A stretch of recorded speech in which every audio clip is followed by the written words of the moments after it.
You're streaming with the Fantasy Follow.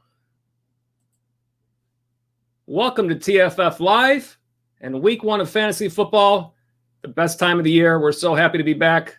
I'm Joe Ciccone. This is the first live stream for TFF Live, so thank you for streaming with us, and we want you to be a part of the show. Join in the chat or leave your comments below. We've got fantasy information here to help you with your week one matchups.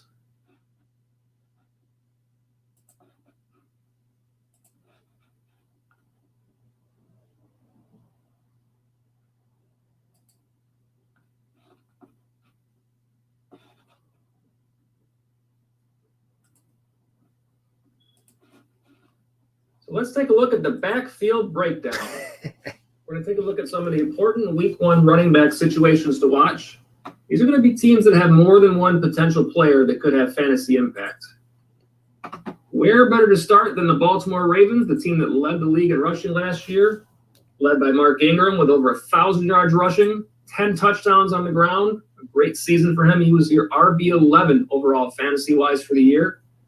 This year in redraft leagues, he was the 20th running back taken off the board in drafts. 10 touchdowns. A lot of that has to do with the fact that the Ravens last drafted J.K. Robbins, second-round draft pick from Ohio State. This year in redraft, if you rostered him, you probably got him in the 7th or 8th round. Coach John Harbaugh role to start the season, even though when the Ravens released their depth chart, he was listed as their 4th running back. So I don't know how much stock a lot of people put in that. But it'll be interesting to see what the role he will have in this offense, especially to start the season with a limited training camp, how much opportunity comes his way as the season rolls along. I don't see Ingram being surpassed in this offense after the season that he had last year. And Coach John Harbaugh certainly continues to express his confidence in the former Heisman Trophy winner. Well, I mean, he's just a pro. He's one of the best backs in football, at least. He's really just proven himself. He's always been a high pedigree premier player his whole career. And that hasn't changed. We felt that way when we played against him. And we feel even more strongly about that now that he's on our team. And the character part of it, as you mentioned, in the second part of your question, is second to none. So here's the breakdown on these two players. Ingram on 99% of rosters and Dobbins rostered in 92% of leagues. If you have Ingram, you're probably starting him everywhere this week. I know I am. If you have Dobbins, I would think he's probably on your bench this week until you get a better chance to see how they use him. He's certainly expected to see his opportunity increase as the season goes on. So this would be a good week to take a look at to see how that starts off in that backfield. The situation in Detroit, what a mess here. Kerryon Johnson, the starter from last season, I actually thought that he was progressing well in that offense there, but he's had so many injury problems. The Lions went out and they drafted DeAndre Swift with their second-round draft pick this year out of Georgia, and I think that Swift was expected to take over the starting role at some point this year, but now he's injured. So enter Adrian Peterson. After he was cut in Washington, and now this is just a jumbled mess to see which player actually emerges as the lead back in this offense. Who knows what happens when all three of these players are healthy and up to speed. We know that Peterson likes to get regular touches. That was the case for him in Washington. I would think that Swift is likely the future in Detroit, so it would seem to me that they're going to get him into their lineup and use him quite a bit. And that's probably indicated in the roster percentage. He's the highest at 92%. But we'll see what happens if he doesn't get back on the field right away. I know in one of my leagues, one of the teams in my league dropped Swift on Friday, and I set up a waiver claim right away. I know I would hope to draft him. I didn't get him in any of my leagues. But keep an eye on your league moves. He's certainly a player that could have some value later on in the season. So if somebody decides to drop him, then they need to move on. He's going to be a great pickup. I think he's definitely going to have fantasy value as the year goes on. I know if I have him on my roster, he is not a player that I will be cutting early. The team with the clearest path for a rookie to take over, to me, it's the Colts. Jonathan Taylor, a lot of hype around him. A second-round pick out of Wisconsin. He's the highest roster running back on the team at 98%, with an ADP of 38. Marlon Mack, the incumbent I really thought Mack was effective for the Colts. I liked him in past years. I don't know if he'll lose his starting role right away, but Taylor is expected to cut into his touches and then perhaps move by him as the season goes on. This is a good offensive line in Indy, so I think both will find success there. But we've heard Taylor start to be talked about as a potential pass catcher there as well. So if he's able to work his way into early downs and pass catching, this is a potential 3-down back if things work out that way. And certainly if you have him on your roster, that's the ideal situation you're looking for at this point, especially now with Phillip Rivers behind center there. We know in the past Rivers likes to throw to his running backs. So you're looking at some real PPR upside in addition to the rushing potential there with Taylor. The Los Angeles Rams, to me, this is a tricky one. Cam Akers is the highest percentage rostered at 95%. If you haven't, you probably got him in the 6th round. He's a 2nd-round pick out of Florida State, and you would think he would have some upside in the pass game there. But the Rams seem likely to want to use rotation, and that brings Darrell Henderson and Malcolm Brown into the mix. Henderson starts this season injured, so there's more question marks there. Brown is expected to get the start this week, which makes a lot of sense. He's got more experience in that offense. And it really makes him a nice running back play this week if you happen to need someone. He's only rostered in 18% of leagues right now. Perhaps you have Miles Sanders, who is out. This is a potential spot where you can plug him in. Long-term, if you drafted Akers, obviously you hope he gets a good look at a good split of touches there. I think this week with only 2 backs, this is going to be a good opportunity to see how that's going to start to work out. Well, this is a team that nobody will probably talk about at all or watch at all this year. Tampa Bay, or as I've heard them called, Tampa Bay with Tom Brady. We got injury concerns for Mike Evans this week. But in the backfield, it kind of depends on when your draft was. If you drafted earlier, you may have looked to Ronald Jones, and then Leonard Fournette happened. So it kind of makes sense that both players are highly rostered. Fournette was being drafted in a lot of leagues as though he was on Jacksonville, and now all of a sudden he's not. So I do believe that Bruce Arians is not lying to us when he says that Jones is the guy right now, but I don't know that that's going to stay that way. I think once Fournette has time to learn the offense, that is probably going to change there.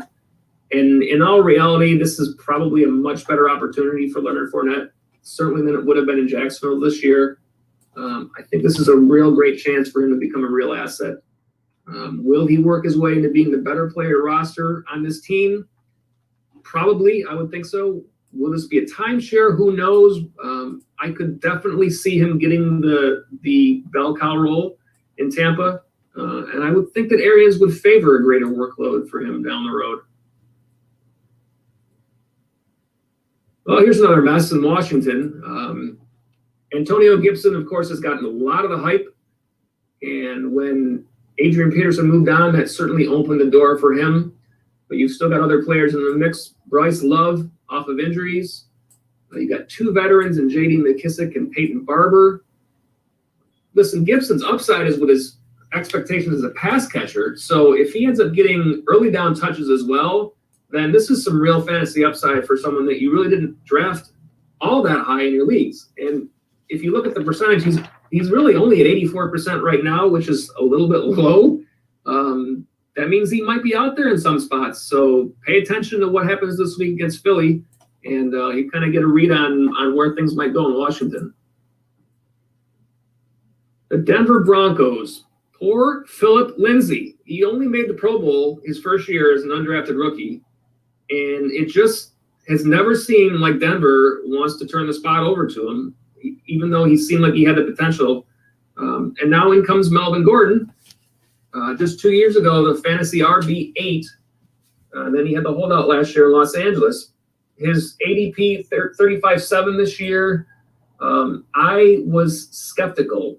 I've been skeptical on the Denver backfield. Who knows what the split is going to end up being there? It seems to be a good situation to run the ball, but it just never seems like it's very clear on where they're going there. So I stayed away from Gordon this year. I did take Lindsey in some spots when I got him later in drafts. 85% seems a little bit higher than what I would have thought based on what I saw in some of the drafts that I was in. He was going very late and sometimes not going at all. He's been a player in the past that you could grab later in drafts and still be somewhat relevant, so I thought it was worth it. You got two young backs in Buffalo. Devin Singletary, who looked like a potential second-year breakout candidate. And then the Bills went and took Zach Moss in the third round of the draft. And all reports have pointed to Moss as a guy who could work his way in. If you have him on your team, you probably draft him in the 9th or 10th round. I think Singletary may lose some goal line touches to Moss. And that definitely gives Zach some fantasy potential there. But that's another situation to look at closely today when the Bills take on the Jets. The Miami Dolphins have two new backs, Jordan Howard out of Philadelphia last year and Matt Breida out of San Francisco last year. I have always been a big Matt Breida fan. I don't really think he's ever gotten the full chance to show what he can do. It was a split most of the time in San Francisco. I don't know why it'll be any different than that in Miami. I don't think you bring in Jordan Howard if you don't intend to use him. And I think Howard will get the goal line usage there probably. So I don't know that relegates Breida to more of a third down back, but it probably limits his value overall. If you took a chance on him in the 9th and 10th round, let's see where he falls today against New England. Let me just throw it out there. I could be swayed to think that this is a game that Miami might win in New England after beating them at the end of last season. I mean, has either of these two teams really gotten better in the offseason? I guess it probably depends on what the Cam Newton offense looks like, but with a limited training camp and big changes there, I don't know. It just seems like a game that Miami could win. And last, looking at San Francisco, this is another team that just worried me in drafts. Kyle Shanahan's use of his backfield just seems so scattered. Raheem Mostert, he's certainly capable, especially after we saw from him late last season. That doesn't mean they won't still mix it up, and I just don't know how to treat that when deciding when to start any of these guys. If any, Mostert is the most likely to have value there. You still got Jerick McKinnon. Who knows? It's been a long time since he's been on the field with all of his injuries. We'll just have to wait and see what happens, but, obviously take a look, and it's just such a mess there. It's just tough to figure out that team. Well, those are 10 teams to keep a close watch on today and tomorrow night. If you drafted any of these players, you may have some decisions ahead. We got a lot of show left for you. We're going to be here with you right up until 1 p.m. Actives and inactives are out. We're going to go through all the games and take a look at those. And after that, we're going to give you our top 5 believe or beware from the Fantasy Follow. But before we do that, please be sure to subscribe to the Fantasy Follow. This is our first TFF live show. Thank you so much for streaming with us. Here's where you can connect with us on YouTube. Subscribe now. On Twitter, you can find us at the Fantasy Follow. On Facebook, facebook.com/the Fantasy Follow. And our website, you guessed it, www.thefantasyfollow.com.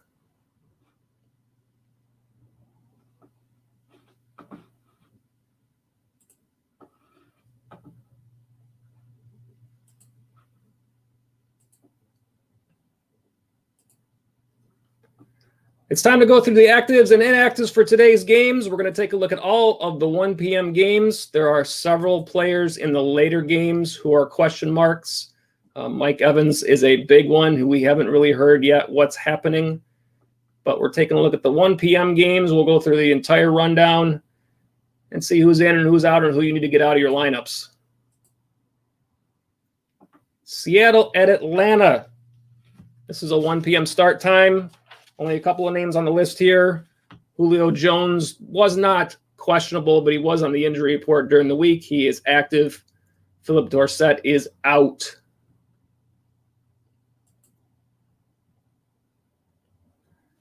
Jets at the Bills. Jamison Crowder, Brashad Perryman, both in the lineup for the Jets. Denzel Mims is out. TJ Yeldon out for the Bills, although probably not being played on many fantasy teams, I wouldn't think, but definitely Crowder and Perriman could have some impact. Good to know that they're back in the lineup so you can roster them. Chicago at Detroit. A couple of big names. Kenny Golladay battled a hamstring all week. He is out.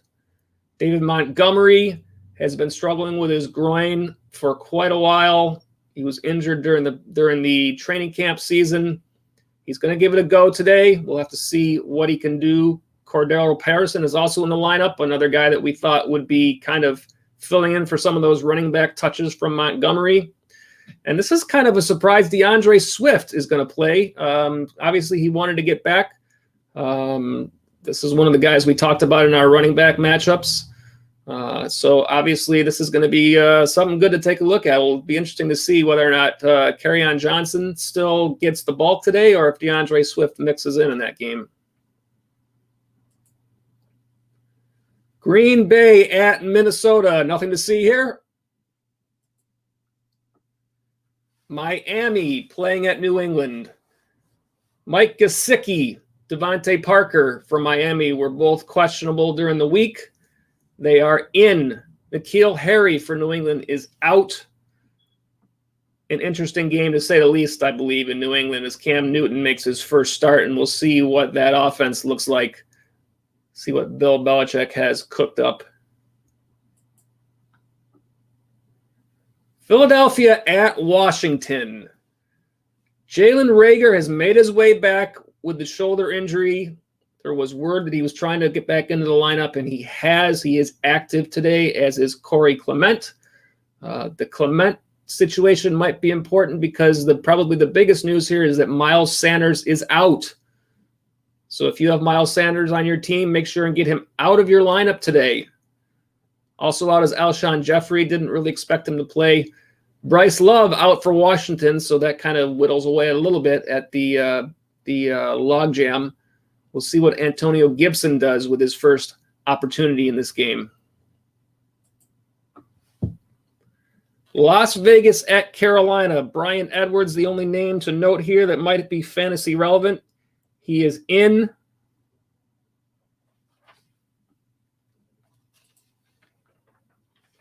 Indianapolis playing at Jacksonville. A couple of players here from Jacksonville that are out. Don't know how relevant they would have been. D.D. Westbrook, Dare Ogunbowale. First shot at that name, not bad. I'll take it. Both of those players are out. This is going to be a very watched game for me with Indy, as we talked about with the running backs. I'm very interested to see how much work Jonathan Taylor gets. Marlon Mack, whether or not he gets the start. I think this is one that I really would like to see what happens. As well as, Jacksonville is kind of interesting with Gardner Minshew as well. We'll see what their offense does. Doesn't look like they're in line to win a lot of games this year, so we could be looking at a little Blake Bortles throw it around garbage points. You never know. And finally, Cleveland at Baltimore at 1 o'clock. Nothing to see here.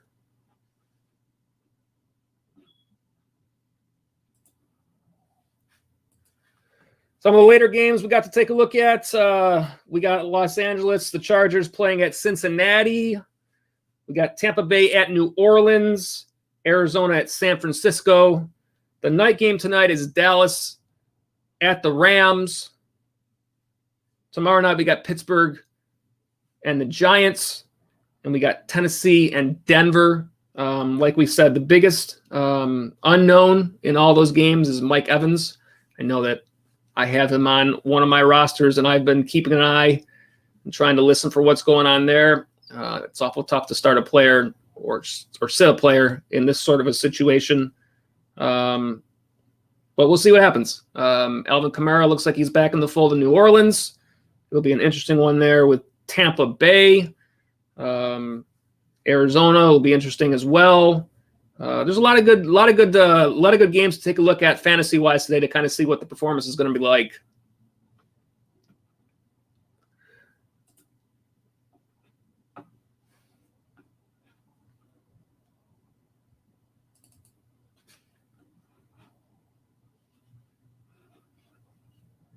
Here are the fantasy follows, top 5 players you can believe in, and the top 5 players you should be aware of for the 2020 fantasy football season?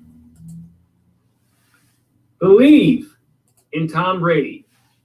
This one might be a no-brainer, but with 6 Super Bowl rings, you don't switch teams without a good reason. He is gone there to break records. Working under a Bruce Arians offense, high in the pass, assets like Mike Evans, Chris Godwin, and then they added Rob Gronkowski, and then they added Leonard Fournette. This is going to be a huge season for Tom Brady. The last 2 years, he was QB 13 and 12. And this year, if you have him on your roster, you probably drafted him in the 7th or 8th round. But expect Tom Brady to throw it all over the place this year. Beware of Aaron Rodgers. It is hard to put Aaron Rodgers on this list. Last year, he was QB 10. The year before, he was QB 6. But what is Green Bay doing? I don't understand. Instead of drafting a wide receiver where they really had need, they trade up to get another quarterback in Jordan Love. We know that new head coach Matt LaFleur in his second year wants to run the ball. So does Rodgers go out there with a chip on his shoulder this season? He still has Devontae Adams, who is a great player in both regular and fantasy. And Aaron Jones had a huge year last year on the ground. But it seems like they would rather run it. There's really no other reason for Aaron Rodgers to be on this list. He clearly still has the ability. Believe in David Johnson. We already got a sneak preview on David Johnson this past Thursday, and we know what he once was in fantasy before he got hurt. Well, then Cliff Kingsbury came to town, and everything changed.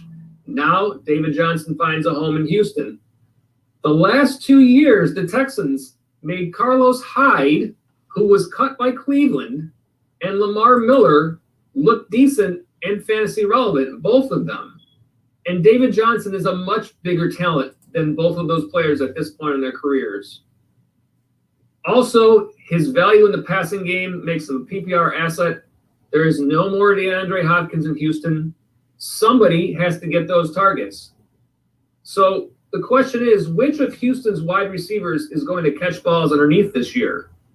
Is it Will Fuller? He's a deep threat. Is it Kenny Stills? He's a deep threat. Is it Brandon Cooks? He's a deep threat.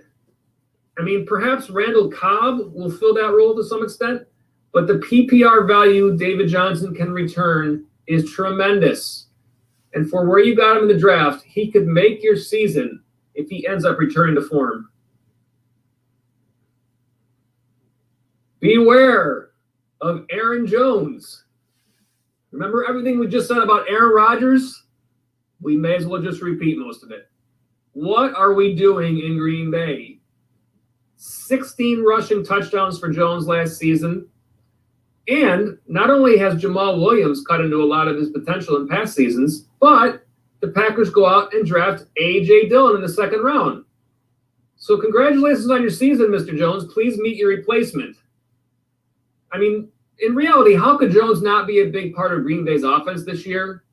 But I don't know how you're not concerned, and that's likely why he was the 12th running back off the board in most drafts, when he easily should have been higher than that based on his results last season. So you got to think it's questions about Dillon and what role he's going to have. It'll remain to be seen if Jones ends up splitting and losing more touches to either of those two players, Williams or Dillon. Believe in DeAndre Hopkins. Not that you never have before, but traditionally wide receivers that change teams, they don't necessarily work out the way you would think. Well, this is the exception. Hopkins went as the 5th wide receiver picked in redraft leagues this year. So while he was in Houston, remind me how many different quarterbacks Hopkins caught balls from, because I lost count. So the switch to Kyler Murray in a new offense is really not a concern to me that it otherwise might be when wide receivers change teams. Add in what Cliff Kingsbury's offense is in Arizona, and Hopkins is set to produce in fantasy again this season. And if you really need to understand his value, just look at Houston's Thursday night loss to Kansas City. I mean, are we missing a piece much there? That loss in Houston is a gain in Arizona. And also likely a big part of why a lot of fantasy players feel that Kyler Murray is in for a big season as well. Beware of Stephon Diggs. So this is an odd one because if you drafted Diggs, you got him in the 7th or 8th round. So that's a steal for a player who was the overall wide receiver 10 2 years ago. But here's the question. Diggs wanted out of Minnesota. The Vikings turned more and more to the run last year. So now he joins a Buffalo offense that also relies heavily on the run. Last year, the Vikings averaged 133 yards on the ground per game. Last year, Buffalo averaged 128 yards on the ground per game. Pass yards, virtually the same. In fact, the Bills were actually slightly less than the Vikings for the year. So the difference here is that now Diggs is the clear number one, where he was more the 1A to Adam Thielen's 1A in Minnesota. You still have John Brown and Cole Beasley there, but Buffalo, with their receiver core, now has the potential to throw it more. But really, the standard question you ask is about Josh Allen and his accuracy. How does this work out for Diggs' fantasy value? And full disclosure, I'm part of Bills Mafia, so I really hope that Diggs has a huge season this year. And really, his on-field impact with the Bills could still be much greater than his fantasy impact might be. Believe in Hayden Hurst. Who? Yeah, Hayden Hurst, the tight end that was squarely behind Mark Andrews in Baltimore last year, is now in Atlanta. And he's replacing Austin Hooper, who's now in Cleveland. And Hooper had a huge season last year. This is a great breakout situation for Hayden Hurst. Atlanta is going to throw the ball. Those targets are available, and I'm guessing opposing defenses probably know who Julio Jones and Calvin Ridley are. That's big upside for the 11th tight end off the board in redraft leagues.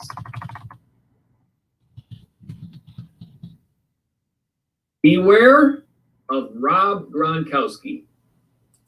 Yes, Gronk is back with his best bud, TB12.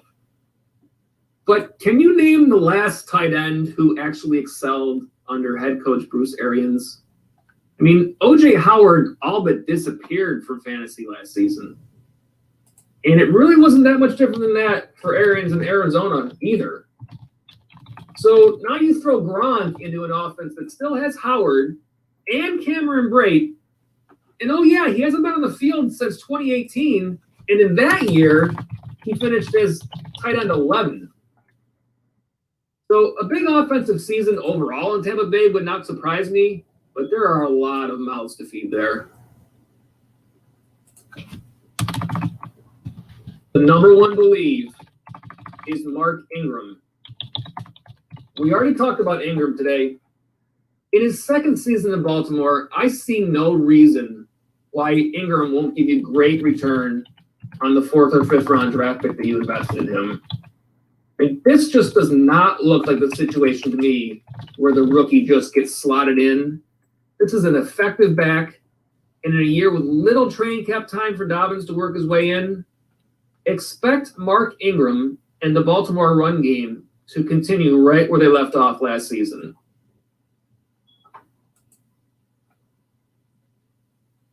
The number one beware in New York, Le'Veon Bell. Really, raise your hands if you guessed this one before you saw his name. I mean, last year Bell returned after sitting out a season, only to find that his new coach never really wanted him in the first place. Or at least that's how it seems in Adam Gase's offense. You're talking about one of the top pass catchers out of the backfield in his career on a team that had nothing but wide receiver issues. How do you not find a way for Bell to be tremendous on this team? Last year, with 15 games played, Bell was 7th in targets among all running backs. Leonard Fournette was ahead of him. In the 2 seasons prior to that Bell played at least 15 games, 2017, 2nd in targets only to Christian McCaffrey. 2014, 2nd in targets only to Matt Forte.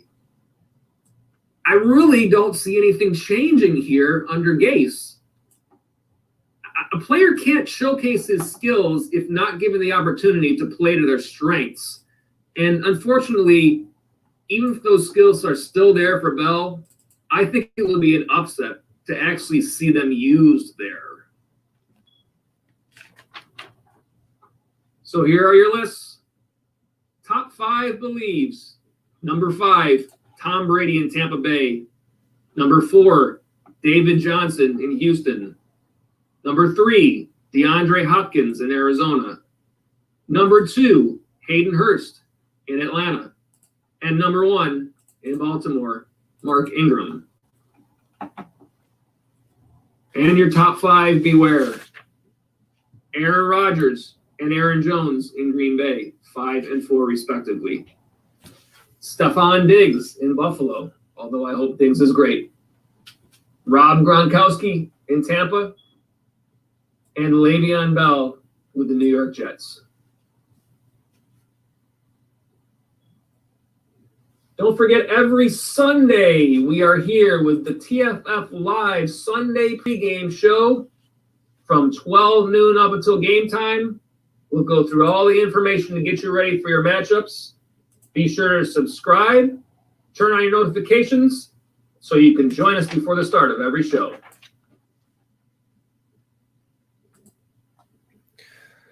All right, and let's take one more run through with all the actives and inactives for today. We got about 10 or 15 minutes before game time, so let's make sure that everybody is aware of what they need to know, which players are in, which players are out. We'll go through the run-through again. Seattle, Atlanta. No big surprises there for fantasy purposes. Julio Jones is in. Philip Dorsett. I don't know that I've seen him rostered very often, but I suppose it's possible. Jets and Bills. Go Bills. Everyone's looking forward to a good year this year. We have high hopes. A lot of talk around the country about our potential this year. So this is the start for us. Jamison Crowder, Rashad Perriman, they are both in.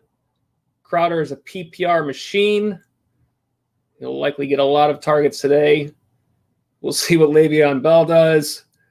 Hopefully he didn't just watch our last recap. I'm sure he didn't. He's probably a little busy right now. Denzel Mims is not in for the Jets. He's been injured during training camp. TJ Yeldon.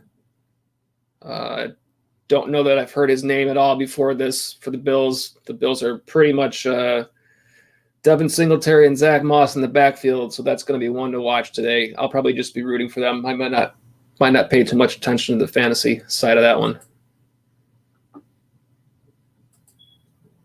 We got Chicago and Detroit. Quite a bit of activity here.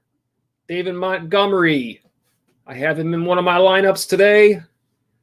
Kenny Golladay. I had to take him out of one of my lineups today. I'm hoping that waiver claim comes through for DeAndre Swift, especially if he gets some nice work in the backfield today for the Lions. We'll see what happens there. Should be an interesting game there, see what Detroit does with Matthew Stafford coming back off the injury. He was off to such a great start last year. I think that'll be an interesting one. Green Bay and Minnesota. Nothing to see here. We'll see what Rodgers and Jones can put forth. Minnesota on the defensive side, curious to see what will happen there if they are a little bit more vulnerable than in the past. Perhaps this is a big passing game for Rodgers and a big receiving game for Devontae Adams. Or perhaps we see A.J. Dillon hit the field for the first time this year. We don't really know. We'll have to keep an eye on that one and see what happens. Miami and New England. I know who I'm rooting for in this game. Bills Mafia, we don't root for the Patriots too often, but this is a fantasy show, so it's all relative. But Mike Gesicki, he may be necessary in your lineup. He's available. Devontae Parker, I got him on a couple teams. I have to figure out if I want to play him. N'Keal Harry, probably not a factor in your fantasy lineups. Cam Newton, definitely a factor in a lot of lineups.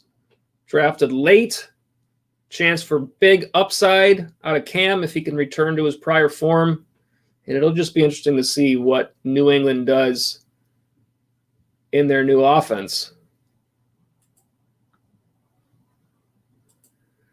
Philly and Washington. This is a really interesting game to me. There's so many fresh faces here.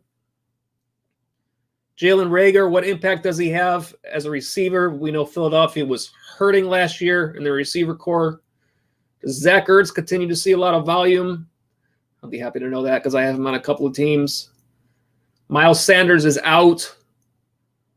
Antonio Gibson for Washington. Big name to see what happens there.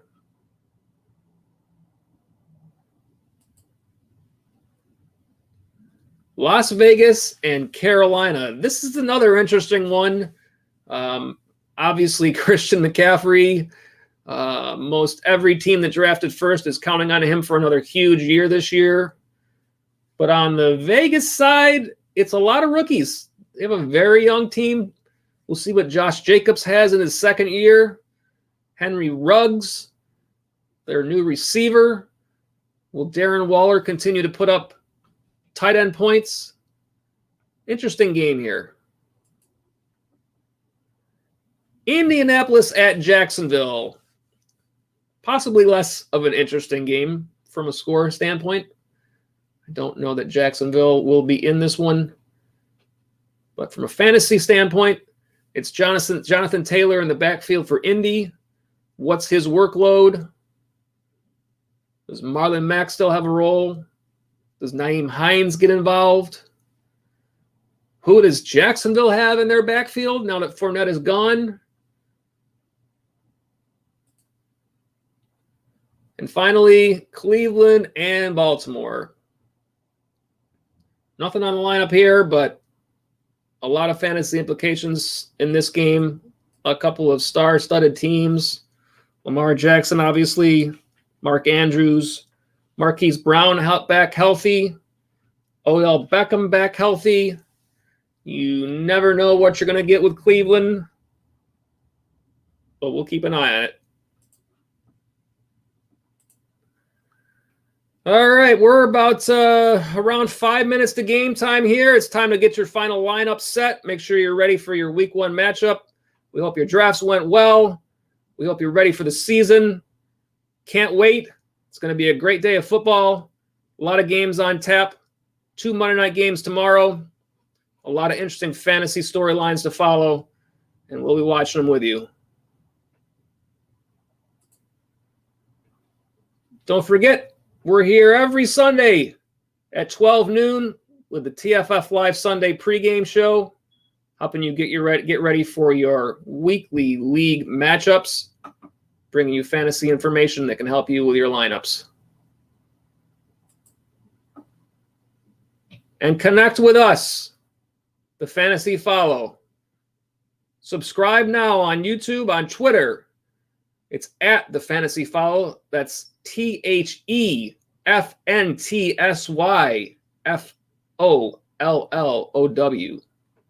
Facebook.com/the Fantasy Follow.